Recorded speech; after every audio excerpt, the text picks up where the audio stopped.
Assalamualaikum warahmatullahi wabarakatuh. Perkenalkan, nama saya Tri Ratnawati. Adapun judul yang saya angkat yaitu pengaruh kompensasi gaya kepemimpinan dan disiplin kerja terhadap kinerja pegawai. Yang melatar belakangi dari judul ini yaitu saat ini sumber daya manusia tidak bisa dipandang sebelah mata dalam sebuah perusahaan, karena saat ini sumber daya manusia menjadi salah satu unsur yang sangat penting bagi kehidupan suatu perusahaan, di mana maju mundurnya suatu perusahaan salah satu faktornya bisa ditentukan oleh sumber daya manusia yang dimiliki. Dengan memiliki sumber daya manusia yang terampil dan mampu bersaing dengan sumber daya manusia, perusahaan kompetitor bisa menjadi salah satu pembentuk kemajuan suatu perusahaan.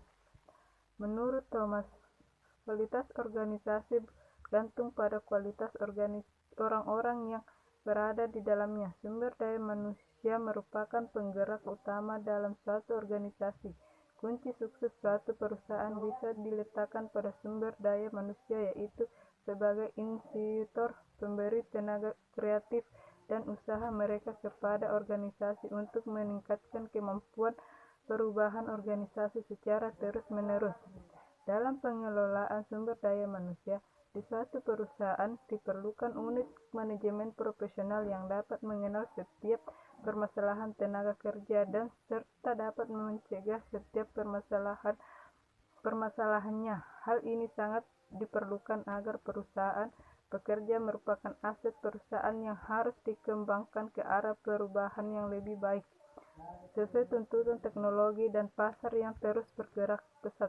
Hal ini dimaksudkan agar perusahaan memiliki tenaga kerja yang bisa mengikuti perkembangan zaman dengan mendapatkan pengetahuan tentang teknologi yang terbentuk serta mengetahui keadaan pasar yang terus berubah.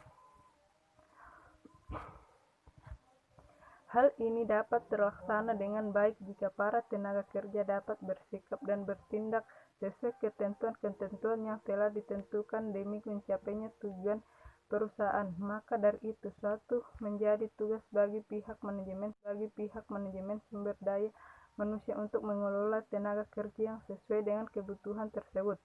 Dalam meningkatkan kinerja para pegawai, suatu perusahaan dapat menempuh dengan beberapa cara seperti pemberian kompensasi yang sesuai dengan kinerja di perusahaan, gaya kepemimpinan yang tepat dalam memimpin para bawahannya, dan sikap disiplin kerja yang diperlukan guna mencapai tujuan perusahaan. Melalui hal tersebut diharapkan para pegawai bisa bersikap sesuai dengan perencanaan manajemen sumber daya manusia yang telah dibuat sebelumnya oleh perusahaan demi mencapai tujuan bersama. Di era globalisasi saat ini, pelayan dan tuntutan para konsumen akan kebutuhan semakin meningkat dan tidak bisa terhindari. Permasalahan seperti ini harus secepatnya dicari jalan keluar dengan bersifat profesional terhadap pekerja yang dilemah oleh setiap pegawai. Berdasarkan wawancara dengan Bapak Darussalam RTPRT, Investasi merupakan distributor air mineral Aqua yang terletak di wilayah Pondok Pinang, Jakarta, Sulawesi Selatan. PT Investasi sebagai perusahaan yang bergerak di bidang jasa.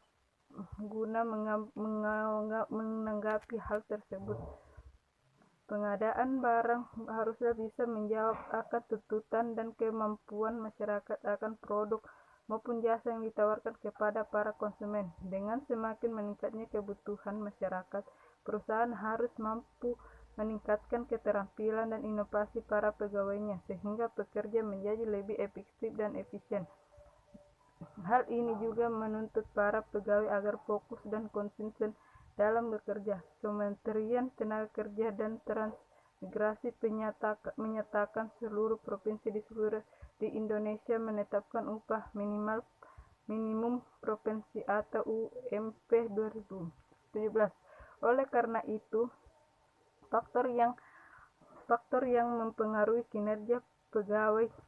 Selain itu, peneliti juga mengetahui beberapa besar variabel independen mempengaruhi variabel dependen.